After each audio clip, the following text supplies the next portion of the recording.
back to another episode of the That's Rank podcast, the podcast where we rank your ideas on the fly. My name is Liam. I'm Taryn. And I am Rob Etter. Rob Eto. Rob Erto. Welcome, everybody. Rob Etter. Back to the That's Rank podcast. That's right, where we rank your ideas on the fly. 5 minutes of fury. We'll explain that more in just a second. We get your ideas. Where do we get them, Taryn? Where do we get those ideas from? We get them from the lovely listeners themselves. So you are free to drop any topic ideas while you're driving to work in the morning, if you are going for a walk on the weekend with the doggies, and something comes to mind, like what is the best? What is the worst? Fill in the blank. You can just drop them in our DMs on Instagram, Facebook. Where else are we? Everywhere. YouTube, email, YouTube, That's Rank Pod. At Gmail. Yeah, it's at that's right. At That's Rank Pod all over the place. That's right. Your ideas go onto this lovely wheel here. We spin that in just a second and we get a topic and we rank it with no preparation whatsoever. It's a challenge, isn't it, Rob? It sure is. It sure is. Every week it's a challenge and a pleasant surprise, both at the same time. This is the thing. Do you know what the hardest part is? What's that? Of getting 5 minutes to debate our topic each. Mm-hmm. So what, you need more? Too much for me. No, you need more. For someone who thinks in paragraphs, 5 minutes is just too small of a time. Yeah, that's right. That's right. I was going to say, because I think last week I had to stop you. The week before, last time you were on here, I had to stop you. You love your banter for 5 minutes, getting it all in. I love a good in-depth topic discussion, for sure. That's right. That's right. But we do get 5 minutes each to pitch our topic, our answer to the topic for tonight. And Rob, this is episode 104. Where can people listen to us? Where can people find us? Well, wherever they listen to their podcast, Liam. Or if you happen to be living next door, you can, crawl up to the window when we record and listen in, and then you can hear us there. All the main places, Spotify. Where do people get their podcasts these days? Wherever it is, you can find us there. Apple. Stitcher. Are we on Stitcher? I think we should check which platforms we're on. I think Stitcher came and go. I think it had its time in the sun, and then it just got taken up by the big businesses, big companies. Sadly, whenever I hear these church bells, it sounds like they're counting me into my 5 minutes already. I'm just going to close my window real quick. I was wondering what that was. Taryn's already said this is the beautiful thing about living in Germany. You've got your church bells are singing to your name. Germany, and there's a church on every corner, so everyone gets the exact same, symphony to wake up to. Call, yeah, exactly right. It's 5 in the morning. Yeah, get up, it's time to pray. It's time for church. Everyone, let's go. Get up, it is time to pray. Wake the sinners up, get them to church. I always feel bad when I do a German accent because I do it. I feel like I do it quite a bit whenever we've got you on, Taryn, and then I'm like, is that bad of me? Like, is that racist to do a German accent? No, it's funny because they literally sound like that. I've got a boss at work who sounds like that, and he's like, and this is the, and I'm like, that's not even how you say it in German. Like, this is dieser. Like, there is no ziz. Like, where is this coming from? And this is how you do this? And I'm like, do this? What? What is this? They must probably hamming it up just for you. They're probably like, let's just ham it up. Let's put it on. Yeah, this is how they do it in English. Like, yeah. No, it's not. It's really not. But I'll take it. It's fine. Yeah. Have we missed anything else in the intro? No. I think other than Liam's, I think we pretty much nailed it. We smashed it. We smashed it out of the park. High five, team. I had to leave. We smashed it like a German priest at a sermon. That's right. That's right. What? Sorry, guys. I had to stop for a second because my phone. I didn't hear anything just happened. I can't wait to hear that back on the edit. But my phone keeps just doing this weird thing where it just turns off, like, because I'm hotspotting through my phone. Bit of inside baseball, and it keeps like resetting all of my settings in here. Changes the microphone. Changes everything. I can't win. I can't win. You're not having a good run, my friend. No. I don't know what. Anyway, that's okay. We won't. Go Go on. If I was to rank internet connections, yours is number 3. Sorry. It wouldn't even make the list, mate. I would rank someone else's internet connection in India as number 1. Bartholomew. Yeah. Super Bartholomew. That's like the biggest Bartholomew that ever Bartholomewed. Anyway, we digress. Apologies, everybody listening. I just can't do it anymore. I'm going to spin the wheel. I'm going to spin the wheel so we can get our topic for this evening. Are you guys ready for the spin? Mm-hmm. We are. I am. Good. What is it going to be? Number 13. 13? 13, unlucky for some, lucky for others. Number 13, I don't know what that accent was, is, let me check my list. A bit Scottish. Scottish is one that I can't do that well, to be completely You cannot honest be with Scottish. you. No. Okay. Number 13, Fair. we are going to be ranking today the best art style. The best art style. Oh. Art style. Yeah. All right. Now, I like this. Best I like art style. I like these ones that are Oh, kind of no, this vague. is They're kind of pretty vague. It could be anything, you know what I mean? Like anything is art. Anything is art. I would say that's quite specific. Some could say it's quite specific, but you are right. What is art and what is a style? Yeah, because like I'm picturing like cubism and expressionism and that sort of thing. And to be honest, I haven't done this in school. So I think I'm going to have You to haven't done think outside the cubism box. since school? What happened in school that made you want to do cubism so bad? Well, there's the subject that I had to take and I had to pass if I didn't want to stay back a year. So that's what made me want to do it so bad. But I love the idea of you having to pass a cubism course. They wouldn't let you graduate if you didn't pass cubism. Man. Oh, gosh. They're like, are you coming to university next year, Taryn? No, I've got to do a cubism bridging course. It's no curves allowed. It's just... no bueno on the cubism, guys. I could not do it. The lecturer's got like this little magnifying glass out looking for the slightest hint of curve. No.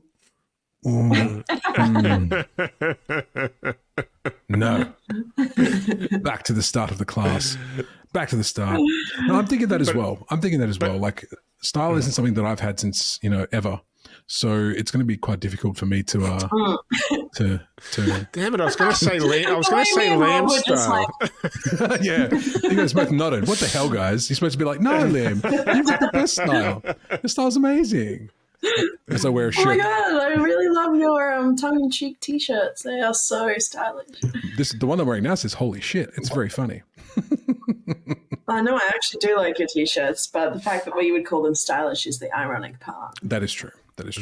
Taryn she was very kind enough to find me. I really love those Japanese t-shirts or Asian t-shirts with bad English on them. Like, I really love them. And Taryn found me one in Japan recently, and it just says on there, "Don't flush your pants down the toilet." Now, no. Fair warning. Fair warning. I think so too. If you want everything clogged up, Rob, what are you doing? What are you doing? Are you Googling? No Googling, buddy. Yep. I can see your eyes looking asunder. You're wearing glasses. I can see. Yeah. Wearing glasses and B, not looking at the camera in them all. But what I'm actually looking at is I'm looking for that doesn't actually matter. I'm looking for like a style that's like, it's cool because it's uncool. Like, what's that style called? That's like, isn't that something like Dad? something like Dad that? style? Dad style. Dad style. My Because it's uncool. And have you seen youngins dress like dads? And they're like baggy pants, they're white, like New Balance sneakers. Yeah. It's cool because it's uncool. Yeah, it's dad style. We should actually start it, Rob. We should start one called Dad Style, which is fun because neither of us are dads, but we can start the Dad Style movement and just start doing paintings and sculpture all about uncool shit. I'm sure we are well qualified. It's definitely a thing, I think. Yeah, I'm sure we are very well qualified. I imagine every painting, if you're painting your dad's style, like the top half of the painting would be like really precise and perfect. And the bottom half of the painting would be all smudged by the beer belly that's just been rubbing against it the whole time. Oh, yes. That's dad's style. Or That's quite funny. Or you get half done, and then the other half is just stencil because the kids came and bugged you, and so you never quite got that thing finished. You never quite got that painting finished like you always wanted to. Yeah, every element is just a pun. Every element's just a pun. Like Just hilarious. Now, Rob, question. Yes. Yes. You used to paint for a little while. You did a really big picture of an old lady a little while ago. It was going back a little bit of time now. I did do some painting. You're quite the artiste yourself. I tried. I did a few paintings actually. I was commissioned artist. Ooh. By my parents. Ah. Count it, still counts. But I will have you know Still that counts. was still counts, and that was realism. That was realism. That was they commissioned me to do a painting, and I was like, I'll do that for you. It was quite nice, and they've still got it hanging up in their house.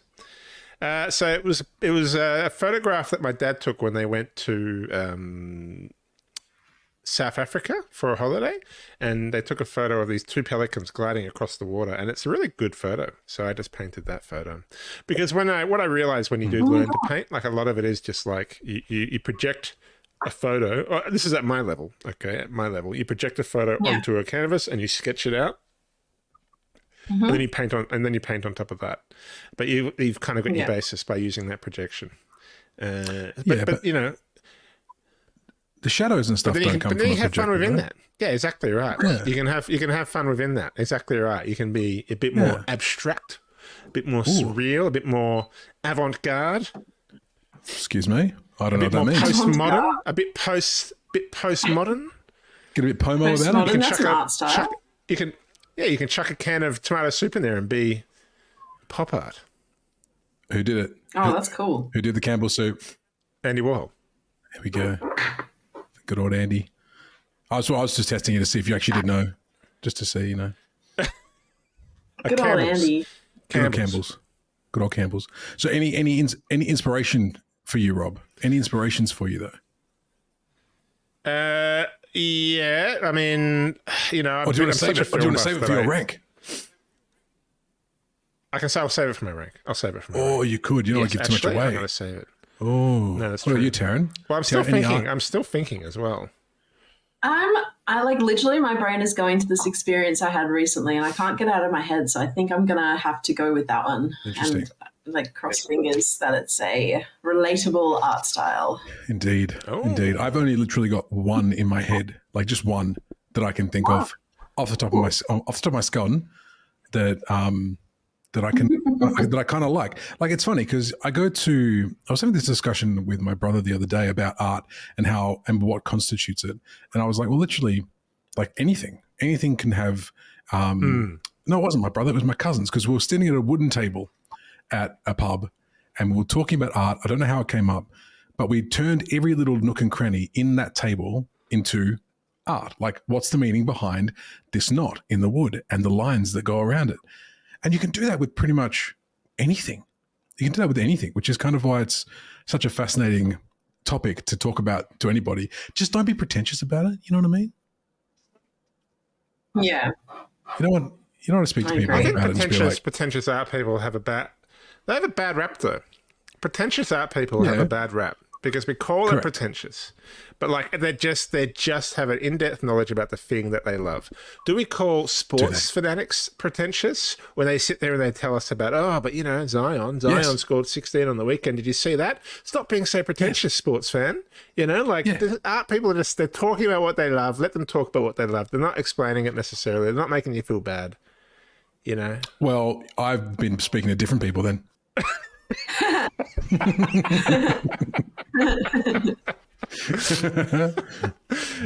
No, I agree with you, Rob. That's a good point. Galleries. Yeah, I just loiter around galleries just looking to pick fights. Go on, tell me about this painting. Exactly right. Oh, pretentious. Shut up. And then I walk away. I just walk away. So does anyone want to go first? Is this I think already? I think that it's probably high time that I did. I think I've been last the last 3 times in a row. So I think it's probably high time that I took the number 1 mantle. Now, because I'm running, and this is going to be a big ask, I know. Can someone else do the timer today, please? Because my phone is being used currently to run my internet. Yeah. And I can't use it. Now I get to know what it's like to be on the other side. I'm just gonna count it Right. I was already on 5 minutes, so I think the last time I did this, wait. Hey. I do like Rob's idea of just doing it live. 300, 299, 298, 297. Okay, you let me know when you want the timer to start because I'm ready. I would say this. You don't have to use all your 5 minutes. So if you think you've got your point across in less than 5, you can yield, and that's fine. Now we had this last time where you can't go over. You can't go over 5 minutes. As soon as 5 minutes is up, it's up. You don't get any more time. But I think you know how Rob last episode yielded his time, but then came back in. Should we be more cutthroat about that? If you yield, you're done. Yeah. I'm here for it. I will moderate today. Let's see how I go. Let's see if I can be cutthroat enough. I like that idea. All right. Okay, Taryn, please commence my 5. Okay, let's go. Okay, so art stars. So there's only one that really comes to mind that I've kind of had this affinity with for most of my life. And when I tell you what this is, there are 2 very different styles of this art. One is the kind that every punk on the street thinks they can do and put absolutely anywhere they want, and it doesn't look very good. The other side is when people do it professionally, as murals, as these beautiful, big, huge pieces of graffiti. I absolutely adore the art form of graffiti.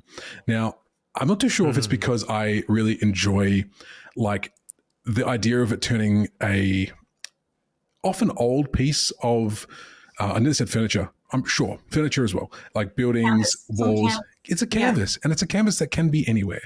And I will say this. I'm not talking about any old FUBU tags that you're getting on the side of the bus stop and stuff like that. I'm not talking about that. You guys suck. I'm talking about those ones who are just, you know, when you see the graffiti art that they've got just such intricate detail kind of interlacing all of these letters on a wall with all these colors just intrinsically entwined together, all done with spray paint. And just having that knowledge of how to do it. And I think part of the art that's quite fascinating to me is that even if you're commissioned to do it, or even if you're doing it as part of an art piece, they can still do it really quickly, because that's part of the whole core of graffiti. Is it's still kind of like naughty, you know. You don't want to be caught doing graffiti, so that you have to be quick about it. So no matter what it is, I've seen the graffiti artists apply their trade, and they're always just so fast. And what I really love about it is it really turns like abandoned buildings into like pieces of like wonderful stuff. Like I love going and exploring abandoned buildings. I love it. I don't know why. I can't explain it. It's like I don't do it that often because I'm wary of the inherent danger of falling through the floor, and I don't want to do that. But being able to walk into ghosts, of course. How could I forget about the ghosts? But walking around Melbourne recently, I walked down a whole bunch of alleyways with my dad, and so many of them are just filled to the like floor to ceiling, and even the floor, like the pavement, in this beautiful art. And it's all telling different stories from different parts of the world. There's a place over in Morley where I do my shopping now, and there's a massive graffiti mural on the wall that's celebrating about 6 different cultures, but each has its own little feel to it. I don't really know what else to say about graffiti. I just really like it. Since I was a kid, I used to be that guy who used to tag not other people's stuff, my own cupboards. Like I used to go you can ask my mum. I had a cupboard, this old blue thing.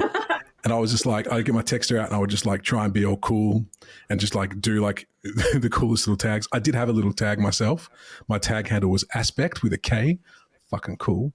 But again, I never did it on. Thank you, Taryn. Thank you. But I never did it I never did it on anyone's stuff except for my own. You know what I mean? I never did that kind of stuff. But I don't know. Yeah. I don't know what else to say. I just think graffiti is really cool. I think it takes a lot of skill to get that right and quick. I'm not talking about the stuff that you guys go and sneak out and do at nighttime. That's kind of shit. It's kind of lame. It just doesn't look very good. It's just kind of just scribbles. Well, look, I'm like kind of a fan of like train yard graffiti because too, in my though. humble opinion, I think trains look better with graffiti because they look so especially in Europe. Especially in Europe. Like, yeah, because of the shape of the trains and the colors are already a color. They're usually like yellow or something, and it's like vibrant. I mean those. You know the one I'm talking about when I say the ones in the wall. You know, people just kind of go and then leave, right? Those ones, the tags. That's what they're called. Thank you. No, we like the art. Yeah, the art. The art of it is really neat. Obviously, you know, don't damage other people's property if they don't want it to be damaged. But outside of that, I think graffiti is rad, and I think that's my favorite art style. I'm going to stop it there. That's cool. I don't know what else to say about it. Right, I just think it's cute. It's a good one. That's fun. No, what's interesting about graffiti is like, I was just going to say that it's really cool that graffiti is so loved at the moment that it is being commissioned as art. So in Berlin, like, and I know in Australia they do it as well. They commission people to do graffiti style art. They don't just commission like art that, you know, might be described in a different format or whatever style. Yeah. They commission graffiti art now as well, which is because it's such a recognizable and vibrant and unique art style. Yeah. So that was my comment. Yeah. We lost you for a second, Robert. You're back. Did you want to say something? I did want to say something about like graffiti or street art, I guess is street art. Way of talking about it. Is, you know, like there's this thing about who owns the world, right? There's something very humanitarian and egalitarian about street art because people don't think twice when a company spends money on a billboard and makes you look at it. And it's like, well, it's a corporation. They've spent money on it. You know, they put that billboard up there. But yet when someone goes out there, an artist, and puts art on the wall, people go, oh, well, did you have permission to do that? Like, it's just, but it's like, hang on a second. Like, this is our literal world, like our literal world. And I think graffiti is just like, or street art is, they just like defy that, and they just kind of, you know, thumb their nose up at kind of capitalism, and it's just got this really revolutionary working class, rebellious kind of side to it, where it's like we don't care who owns what, like, and you have no more, you know, just because you're Sony, you have no more right to pollute my vision, my eyes, and my experience with your imagery. You know, then I have the right to put something up on this wall. And I always remember my old apartment building was just like white walls, and then someone put signs up on it, and the signs were about parking. But I almost could imagine, like, if someone put graffiti on the wall, like, people would lose their minds. But it was the most boring white wall. Like, it was just this white wall everywhere. And I was like, this is soulless, you know? And it's like, why shouldn't we put some art up on this wall? Like, it'd be so much more interesting. And it really is the art of the people. It's the art of the people. Is that what Banksy's all about then? That's Banksy's all about. I think that's his whole thing, right? It's just like, you know, street art. This is mine now. And he's arguably one of the most famous, if not the most famous, modern day artist. Street artist, yeah. Absolutely. Yes. Yeah, for sure. A good point, Rob. That's good. Okay. I'm glad you did graffiti because that was one of mine, but I chose a different topic. So I'm glad you mentioned it because I was going to be sad. I have I'm glad I went first. Really a quick little graffiti anecdote that made me appreciate it the first time I'd ever seen it. My brother's best friend in in primary school. Actually, this kid was in grade like 4 or something, like child. And he and his brothers were in an accident and he was in hospital, and we went in to visit him in hospital because he was there for a while. He had some bad injuries, and he was such a quiet kid, but very friendly. Everyone always knew him as really, really like happy.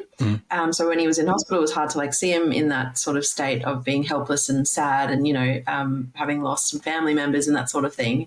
And we were sitting in the hospital room at one point with his parents and my brother and, you know, me being there to help support my bro.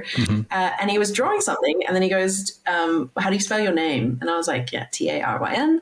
And then he took a few seconds, and then he showed me this brilliant graffiti style art he was just doing in his notebook. Just like cool. Took him seconds. And it was like some mad like tag with the T and R all fucking I was like, what? Like, what? More talent in his pinky finger. Yeah, it's insane. It's just really cool. It's just cool too. I don't know. But that's really neat though. That's how quick it is though. There's kind of like, you know, people who practice that stuff, he would have been practicing that all the time, just like, and he's owned his craft. So good at it. Just owned his craft. Do you have a name? Do you have a tag name, Taryn? If you have to put a name. Do I have a tag name? Yeah, what's yours? Yeah. No, I don't have a tag name. I don't do art, graffiti art. I'm very bad at like. T-Dot. And I think Taz is just taken. T-Dog. Oh my God, T-Dog. Don't you dare ever call me that. Okay, noted. Never called Taryn T-Dog.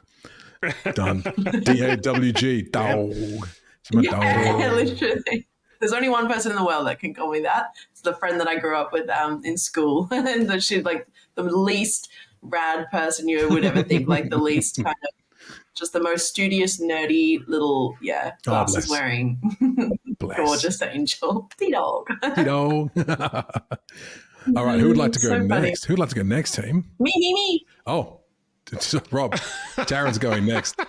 It has been decreed. All right. Fair enough. I'm on a roll now. All right, we'll keep it going. Start your 5. Don't forget to start your 5. Oh, yeah.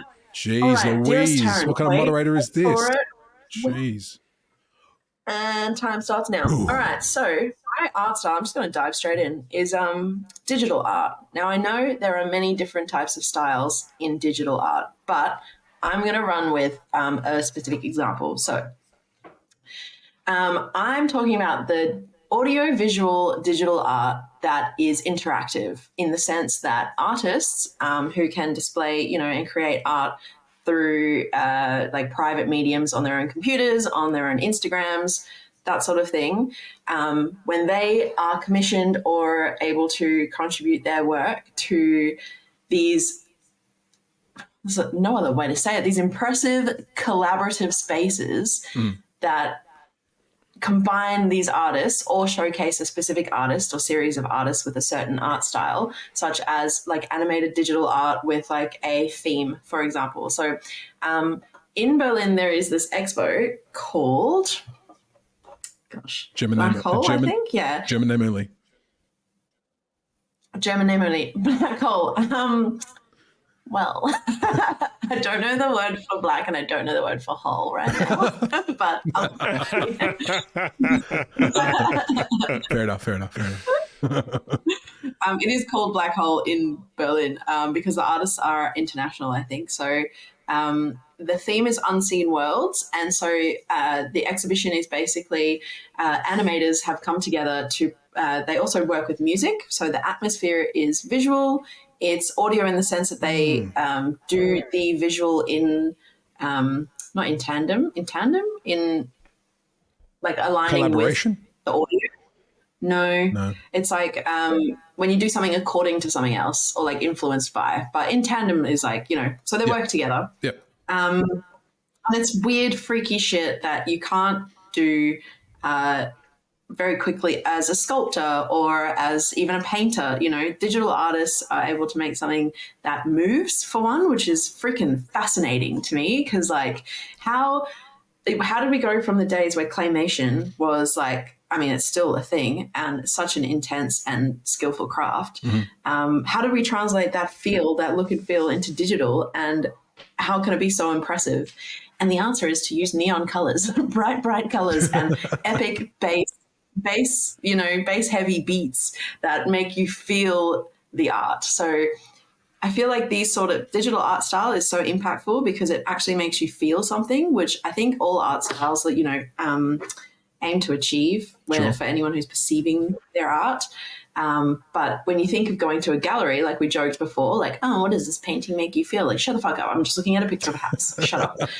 But then there can be moments of serenity in that sort of like serene, this blue skyline makes me feel like azure is actually a color. Like, wow. But I feel like digital art makes you go, oh my God, like this person has the most talent I have ever, like, how did they make it seamlessly start from a concept with shapes, geometric shapes and lines, and bring it cohesively. Cohesive is the word I was looking for. Cohesive. Cohesively bring it together. Thank you. Into an experience, like an interactive experience. Like you're in the dark mostly, or you're in a room that has like 2 or 3 pieces on it that are running at the same time, or running silently, or all kind of coming together to create this individual experience of like, wow. You know? Wow. Can you give us an example of what you're talking about? You're talking about what Team Labs does? Yes. Yeah. Okay. Team Labs is a good example. So I'm going to say digital art that is like on installation. Installations. Yeah. Because they are larger than life. They are hard to experience at home from your own computer. You kind of have to be immersed in the interactive experience, in my opinion, to actually appreciate them. But they can be shared across things like Instagram, where you can be like, oh, that's cool. Or, the soundtrack, you find that later and you listen to the soundtrack 50 times until your life is just the doof doof bass like beat of this art installation you saw one time. But cohesively in one place all together, when it's bringing it all together, I've got 26 seconds, is such an impressive feat. It reminds me of people who game, people who DJ, and then artists, which, creative people they've accessed every plane of their own mental existence, in my opinion, when it comes to digital art, and they've managed to effectively communicate it and translate it to us, the viewer, which is fucking insane, if you ask me. And I've got 2 seconds and my time is up. Well done, Taryn. Well done. I think that's the you nailed it on the head at the end there. Is like it's the ability to take all of that and put it into something that is coherent and makes and is interesting and makes you want to be involved and invested in it. Like, and that's one thing. Like I think Team Labs does really well. Like, did I necessarily feel anything other than this is really cool at Team Labs? No, but goddamn, it was cool because you're in there and you're being immersed. Like I wasn't expecting, and I'm sure Rob, you weren't expecting either, to be walking actually through knee-high water through this, exhibition, which is surrounded by lights and it was like experiential lasers. Yeah. But you do feel something in that, like you felt awe, and like if they wanted to, like, I guess it's like the old haunted house, like, an installation that uses like digital art, audio visual, but it's also around like, a lot of those really good installations, like they use props and they use music and sound in a massive way. I think sound is so key, and you can do like when you're in that kind of installation, like you can play with all 5 senses, which is what Team Labs. Just for those listening at home, Team Labs is a installation art place which is quite an incredible experience in Tokyo, and it's a few other places, I think now. I think it's popping up in a few other places, but it's mind-boggling. Like you walk through it, you have to take your shoes off, like as Liam said, to actually go and experience it. And it's really pretty impressive the way it displays with all your different senses.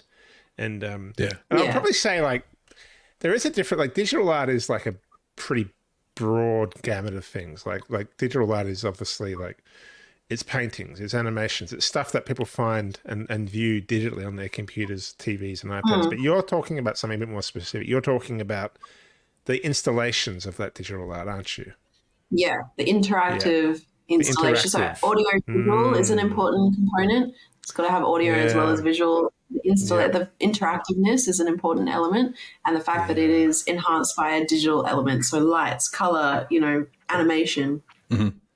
Yeah. And then what I love about like the attention to detail, like when you're standing in one part of the room, right? And you walk to another part of the room and you're having a different experience, Like it's like based on like and it can come down to like the temperature in the room, like it's crazy. 100%. Oh, that's a good one. Yeah, that's amazing. Oh, that's a good one. That is a good one. Fuck. Rob, would you like me to? Oh, glasses have gone on. Start your fire. Glasses are back Ready? on. Glasses are back on. He's getting serious. Oh no. He's gonna whip out his scroll. I'll take the glasses off.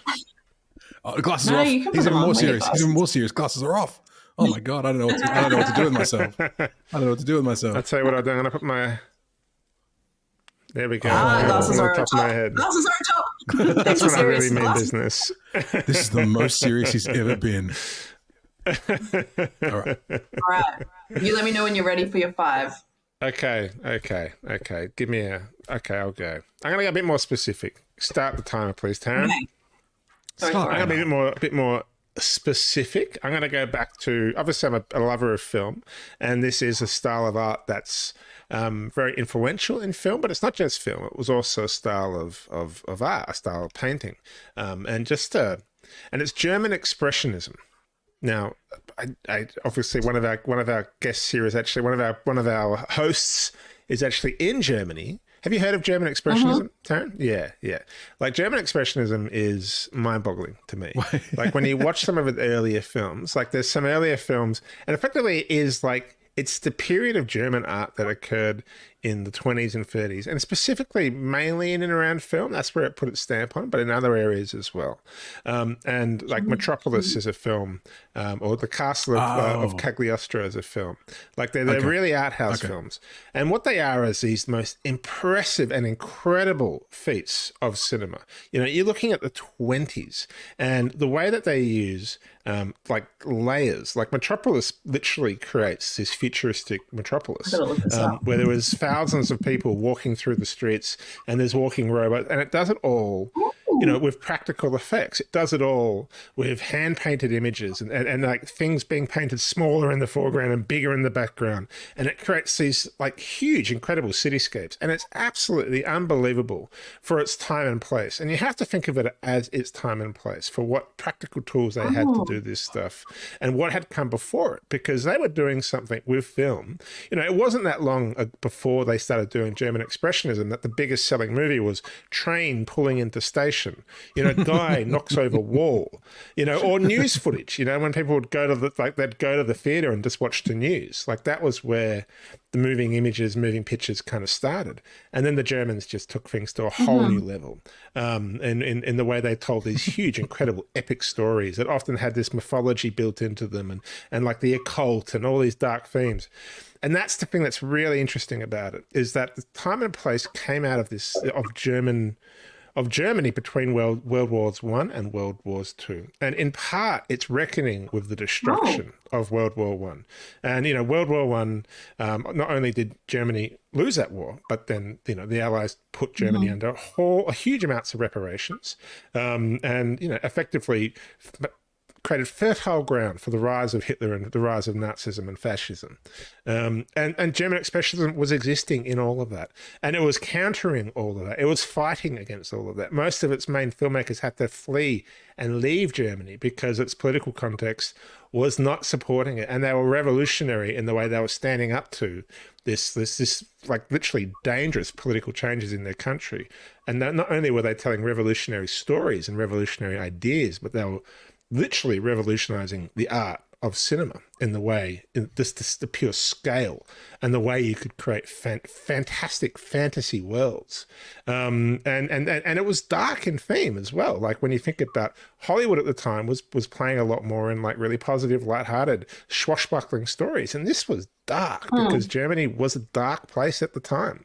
So it was innovative. It was hugely influential. It was incredibly rebellious. And some of them was even made in secret, like, you know, like people were hiding and like trying to, like, it almost became criminalized to a point where, like, when people literally had to leave the country because of their ideas, obviously who they were as people. And I love the idea of this like group of artists that are fighting up against that and are flourishing creatively against that as well.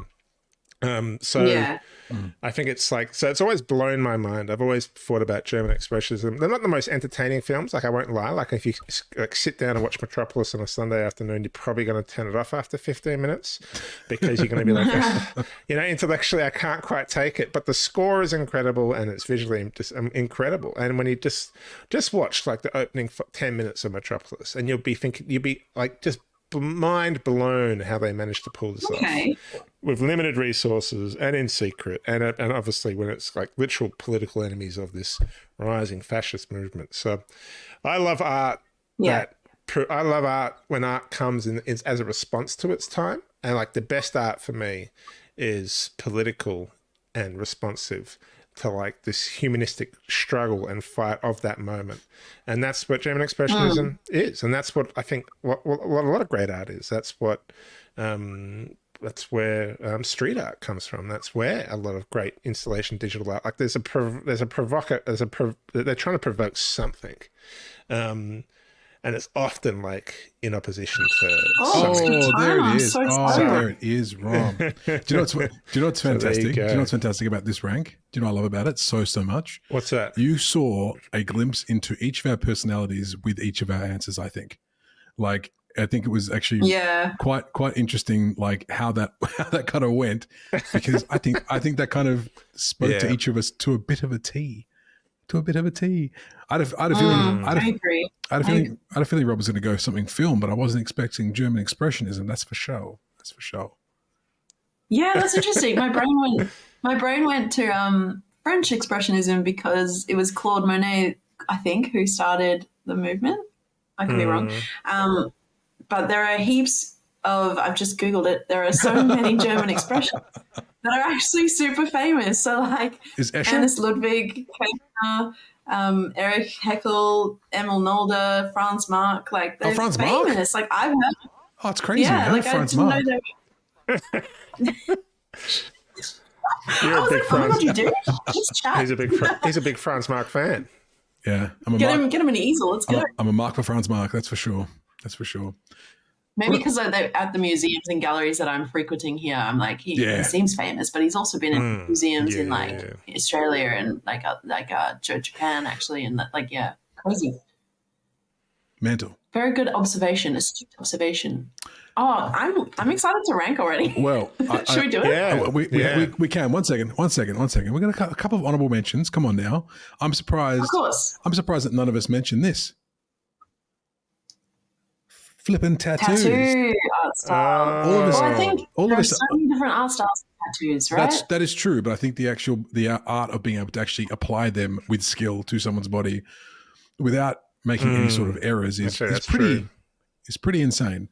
It's pretty insane. Also, you could get granular and be like, I love the sticker art style, art style. My whole leg is done by, apart from 2 bits, by a girl called Tallulah, and she drew all of them. So that's her drawing. That's her art that she drew for the sole purpose of putting on my leg. You know what I mean? Like that's amazing. It's insane. Like, and they're up so till talented. 2 a.m, like doing the drawings for the next day. It's crazy. Yeah, that's my honorable. Also, I think a similar, like, I like, because you mentioned your leg tattoos. Honorable mention to like cartoonists and people who can do like comics and shit, because the way they capture these dumb little idiotic cartoon characters to have such expressions, like I'm talking about those little blob potato cats that look just how can you tell he's angry, upset, but from like one little eyebrow line going like this instead of this, you can tell the whole expression is meant to be a certain, like, you know, something everyone can relate to. It's fucking genius, and they do it so fast. And then, like, I can't even translate drawing a flower from my head to the page. It's just like, what? I tried to draw like I'm trying to draw like a shirt design at the moment, and nothing has taught me how bad I am at drawing than trying to draw this particular shirt design. But it takes practice. It takes practice, right? I just want to be able to do it, Taryn. I just want to be able to take this pen, take this piece of paper, and go. No one can relate to more than I. It is interesting art, like. Art has this, like, art is inherently political all the time, but then also, like, it is really, like, there has this commercial side to it as well, you know? Yeah. Like you can have like a lot of artists, like the whole famous cliche, right, is that they were only discovered after they died, or they were discovered very late in their careers, and they just toiled away in poverty, and then all of a sudden, boom, it becomes this thing. And now you've got these kind of gatekeepers of art, like you go for scholarships and funds, and like the rich kind of give artists big bulk sums of money to create the art that the rich want. And then you've got then you've just got people that just revolutionize the world in one way, shape, or the other, whether it's Jackson Pollock or Picasso, Banksy. You know, like, or Banksy, like, honestly. But yeah, you put all those names, all those names probably do belong in the same, because they were all changed the world. Like, they changed the world. And we think of art, we only think of art as like I guess in modern terms, but like tattoo art is ancient. And so, and that's why, you know, some of the great art forms like painting and drawing and even through music. I think music's an art form we haven't touched on, which is interesting because like we when we say art styles, art is a really art. When people say something about art styles, like people think about painting, right? They think about art galleries, but like it is more than it is more. Yeah. It's more than that. Anyway, it's interesting. Well, we have any more final honorables before we jump into the rank, because we got to get to ranking now. We've talked about ready to battle to the death. I'd say documentary art. The death. Rob's still trying to be all serious. We're like, to the death. Documentary art. I want to shout out documentary art because that's a kind of art too, whether it's photojournalism. No, but the ability. This technology has only been around for a couple of hundred years in still photography. Like, and when you could mobilize still photography, that's documentary art. It's true. It's true. What do you mean it's only been around a couple of years? Yeah. Well, like photography, like actual photography has only been around for a few hundred years. And then they only were able to really mobilize photography in less time. I don't know. True, actually, because when you had a little camera and you walked around and took photos. And then when you had moving cameras and you actually, if Vietnam had this massive anti-war movement because of the camera technology, because they put photojournalists and video journalists into Vietnam and people sat at home and watched the horrors of the war. Had that been around in World War I or World War II, those wars probably wouldn't have happened or wouldn't have gone for as long or wouldn't have the support for king and country like they would have had. Like that type of art literally changed politics and changed the world and changed the world's people's perception of what war was. The first photograph of the Earth practically launched the environmental movement. So I'm really nerding out now. But conspiracy theories. And I can see everyone's eyes glaze over as I... Well, you're slowly also moving off screen. Get back on screen. You. There we go. It's like, anyway, I think I'm moving right, but I'm just moving left. What's going on? Rob, overcompensating. I find that stuff pretty interesting. Oh, you were super knowledgeable on this kind of stuff, absolutely. And I know you could literally talk. It's not because we're not glazing over. I could listen to you talk to this for hours. I don't have anything to contribute about it, which is kind of why I'm just like, well, Rob, guess what? You've got to do your rank. You've got to do your rank. I'm ready to rank. Well, and I'm probably been. Even though I love German expressionism, I'm probably going to Bartholomew myself because it is fairly abstract, even though I think it is. But I just think about the artists and where they were in that point of history. Like the people that created that art were some of the bravest artists in history. I've already written it down. You can't change it now. But I just want to shout out that. Sorry. There you go ahead. I do like art that comes out of pain and like bad times because it's such a testament to human perseverance and resilience, right? Like, but absolutely, and bravery, like literally putting, literally standing up to a fascist regime. Like it's, I mean, sure, yeah. But when you actually just go back and watch, please, I just beg you to watch the opening of Metropolis, and you'll be like, they did this in the 1920s. Like in like an oppressive government, like an emerging oppressive government. Yeah, right. Like what the hell? Like it is mind-boggling. Anyway, I will put myself third because it is pretty abstract. And then I will go dun dun dun dun. Like installation art, I think. Oh, digital art, which I'm kind of thinking digital installation art. I'm gonna go that as number 2 because this is the defining difference. I love both street art and I love that kind of digital art. The difference this is how I'm differentiating the two because you have to pay generally to go see the installation art. And you don't have to pay. Not to support the artist? What do you mean? That's crazy.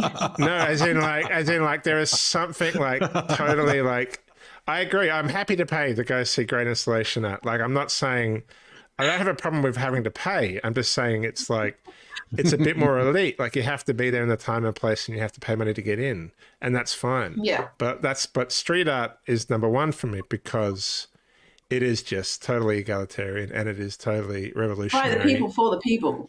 It's by the people, for the people. Damn right. So, and it's awesome. I mean, you see great street art, and that's what I love. I love businesses and governments who are like, holy shit, we're going to get behind this. No, but the ones that actually adopt like where cultural change is going, and the ones that get like they actually go, actually we're idiots if we stand in front of this. Let's actually support this. Let's turn this crappy bus station into a piece of art. Let's turn this side of this building into a massive piece of art. Otherwise it was just a cement wall, you know. Like I love that kind of innovation. Like it's literally, it is world changing. Like it changes the visual world that you're looking at. So but the summit that we said about those digital art installations, that is just like really memorable, like priceless. Like when we did go to Team Lab in Tokyo, like gosh, that was just one of the best experiences of that whole trip. Like it's just incredible, and you really. Did I just cut out and cut back in there? Yeah, it's pretty. Yeah. It's pretty amazing. It is pretty amazing. It's amazing. Yeah. It's amazing, and it just hits to you on all four senses, and it's just this total, you know. Experience. Yeah. All right. Look, thank you, Rob. If I were to rank, I would like agree with your points of how accessible graffiti art is. That being said, you do have to travel to see certain, styles and influenced and, famous graffiti artworks. For example, Hosier Lane in Melbourne. You've got Brick Lane in Berlin, like just these places that are renowned for being street art. But also it is everywhere. You don't have to travel for it. But also it is everywhere. Yeah. It's not always good everywhere. That's but true. Yes, it is. And it also makes you smile because you don't expect it. So I'm going to rank the same as Rob, I think. Oh, well, I may as well do the same. I may as well just do the same as well. I'd like to hear your thoughts, though, on your rank. What were your thoughts? You just said you were going to do the same as Rob. Well, I gave my thoughts on graffiti and how it's accessible. Yeah, and it's how it is like a gallery, how you have to go. I think, Rob, yours warrants a little bit of comment as well, obviously. I am definitely going to go do some more research because I'm not as familiar, but I really like bringing darkness and pain and experiences that are negative into an art form very specifically. And I want to go find German Expressionism now in the museums around me. So this might have ranked differently if I had more experience with it, but I thank you for introducing me to it. I just got a recording error that popped up in the bottom right-hand side of my screen. Recording error. Open the recording tab to learn more. Network connection lost. What the hell? You guys can still hear me, right? Yeah. Yeah, but did you open the recording tab on the right? There he goes. Oh, that's all right. Taryn, it's going to be us talking for a little while see if we can get Rob back in. Now we've got ourselves in this lovely little split screen here until, come on, Rob, you can do it. Come on. No, it's all right. He's back. There he is. He's back. Hello, Rob. Hopefully that's okay. I actually we'll see. Liam, we'll see. Let's finish the episode and then I'll tell you about my recent experience with this technology. Okay. Well, in that case, I will rank really quickly in case we have only minutes left. I'm the same as Taryn. I kind of want to explore German Expressionism more because I know Metropolis and I know what you're talking about in terms of the depth, because that's been used in countless animations like Ghibli uses it, where they have different levels, different animation styles, and they move different layers, and it's probably influenced by German Expressionism. So I want to go check that out. But digital installations, I also dig those as well. Like I've only really got experience with Team Labs. I should get out more. I know. But I think number one for me is also accessible. So. Yeah. And also like over here in Perth, do we get good ones? Yeah. I don't know. Maybe. Yeah, I mean, Perth, not so much, but yeah, Instagram is a good little gateway to digital art because then you can follow specific artists and follow them and their exhibitions and then meet new artists through where they are. That's kind of how I've been doing it. But yeah, it's fascinating. Well, thanks everyone for sticking around with us tonight. It sounds like we've all, except for Taryn, had some sort of digital technological issue. And it's not of the artistic variety. It's of a different variety. It's of the bullshit variety. We live in Australia, Rob. We should have better internet than this. What the fuck is going on? Anyway. Yeah, come to Berlin. Apparently our internet is great. I think anywhere in the world's better than Australia. Okay. 3-1. 3-2-2. 3-1, get it done around the horn. Number 3 tonight, German Expressionism. Number 2 is digital art. And number 1 is graffiti. Normally, I ask everyone else to do it, but we got to wrap this up because we don't know if the computers are about to explode. Does anyone else have... Yay! Yay! Go graffiti. Does anyone else have any final thoughts? And does anyone have any final thoughts?